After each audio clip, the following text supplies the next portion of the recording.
ସାଧାରଣ ଲୋକଙ୍କ ପାଇଁ ଅନେକ କଲ୍ୟାଣକାରୀ ଏବଂ ଲାଭଦାୟକ ଯୋଜନା କେନ୍ଦ୍ର ସରକାରଙ୍କ ଦ୍ୱାରା ପରିଚାଳିତ ହେଉଛି। ଏଥିରେ ଏକ ପ୍ରଧାନମନ୍ତ୍ରୀ ଶ୍ରମ ଯୋଗୀ ମାନଧନ ଯୋଜନା ବି ସାମିଲ ଅଛି। ଏହା ଏକ ଅର୍ଥ ବିନିଯୋଗ ଯୋଜନା। ଏହି ଯୋଜନା ଅଧୀନରେ ମାତ୍ର 55 ଟଙ୍କା ବିନିଯୋଗ କରି ଆପଣ ମାସିକ 3000 ଟଙ୍କା ପର୍ଯ୍ୟନ୍ତ ପାଇପାରିବେ।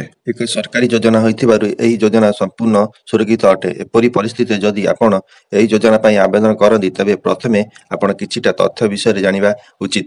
ଏହି ଯୋଜନାକୁ ବୁଝିବା ଏବଂ ଏହା ବିଷୟରେ ଜାଣିବା ଆପଣଙ୍କ ପାଇଁ ଏହା ଅଧିକ ସହଜ ହେବ।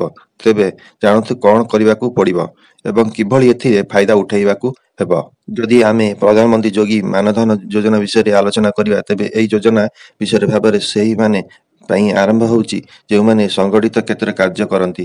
ଏପରି ପରିସ୍ଥିତିରେ ଯଦି ପିଏଫ୍ ଆପଣ ବେତନରୁ କଟାଯାଉଥାଏ କିମ୍ବା ଆପଣ ESICର ଲାଭ ପାଉଛନ୍ତି, ତେବେ ଆପଣ ଏହି ଯୋଜନାର ଲାଭ ଉଠାଉଛନ୍ତି, ତେବେ ଏହି ଯୋଜନା ଲାଭ ଉଠାଇ ପାରିବେ ନାହିଁ। ଅନ୍ୟପଟେ ଯଦି ଆପଣ ବୟସ 18 ବର୍ଷରୁ 40 ବର୍ଷ ମଧ୍ୟରେ ହୋଇଥାଏ ଓ ଆପଣ ଜଣେ ଶ୍ରମିକ, ରାସ୍ତାକଡ଼ ବିକ୍ରେତା, ପ୍ରବାସୀ ଶ୍ରମିକ, କୃଷକ କିମ୍ବା ଆପଣ ମାସିକ ଆୟ 15,000ରୁ କମ୍, ତେବେ ଆପଣ ଏହି ଯୋଜନା ପାଇଁ ଆବେଦନ କରିପାରିବେ। ଏହି ଯୋଜନା ପାଇଁ ଆପଣ ଯୋଗ୍ୟ ବିବେଚିତ ହୋଇପାରିବେ, ଯେଉଁଥିରେ 60 ବର୍ଷ ପରେ ହିତକାରୀ ପେନ୍ସନ୍ ସୁବିଧା ପାଇପାରିବେ।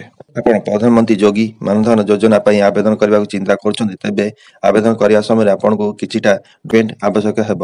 ଆବେଦନକାରୀ ନିଜର ଆଧାର କାର୍ଡ, ଠିକଣା ପ୍ରମାଣପତ୍ର, bank passbook, passport size photo ଏବଂ ମୋବାଇଲ ନମ୍ବର ଇତ୍ୟାଦି ଆବଶ୍ୟକ ହେବ।